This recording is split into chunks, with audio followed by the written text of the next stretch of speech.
Keep using your cash, everyone. There's some interesting information in this report from July 2025 on regulating cash distribution, which is like rules for cash distribution. It was done by the Council of Financial Regulators and the Australian Competition and Consumer Commission.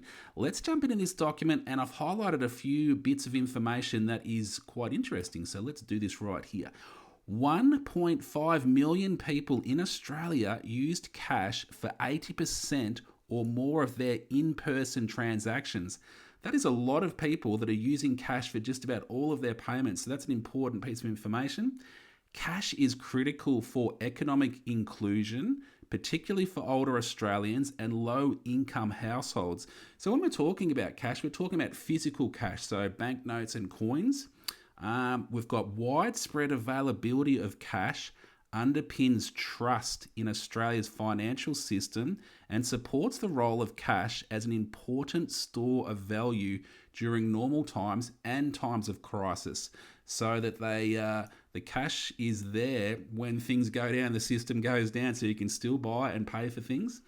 Maintaining cash as a widely available and accepted means of payment is in the public interest, helping to promote an inclusive and acceptable payment system for all Australians.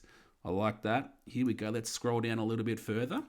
So that Australians can continue to pay with cash for essential items, if they want to, the government has announced that it will mandate the acceptance of cash for essential items with appropriate exceptions for small businesses. Okay, and then we come down to getting into the body of it. So not too much more information, I promise. The government has committed to maintain adequate access to cash for as long as Australians want to use it. So if you want to keep having access to cash, and there's tons of benefits, then keep on using it. Use it to buy things. We've got here the ability to convert deposit held by a bank into cash can support confidence in those private institutions. So the ability of the banks to give you cash when you request it is important in providing confidence in those institutions, in the banks. So, yes, I think that's an important little note right there. We've got here, it's good that they sort of look at what's happening around the world too. Sweden's rapid shift towards cashless economy has led to a concern that some groups in society are being excluded from essential services and transactions.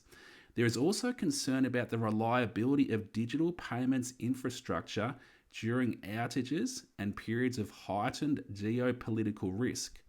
In response, the Swedish government has begun considering legislative measures to safeguard access to cash.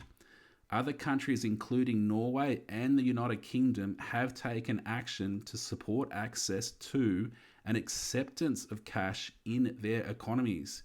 And then lastly down here, we've got the four major banks, Australian banks, ANZ, CBA, NAB and Westpac, play a crucial role in the cash distribution system.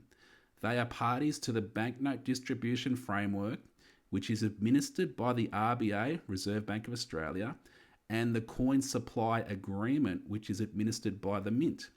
These agreements enable those banks to purchase banknotes and coins from the RBA and the Mint and require them to meet certain obligations, such as ensuring the quality of banknotes and coins in circulation. So, interesting document right here. You can check it out, jump online, and you'll be able to search it up. It is, once I get back to the top here, regulating cash distribution, and it's done by these two organisations mid-July 2025, so not that long ago, but interesting information in there. But yes, using your cash, physical currency, banknotes, coins, there are plenty of benefits for using cash. So if you want to know more information about it, check it out. Follow for more.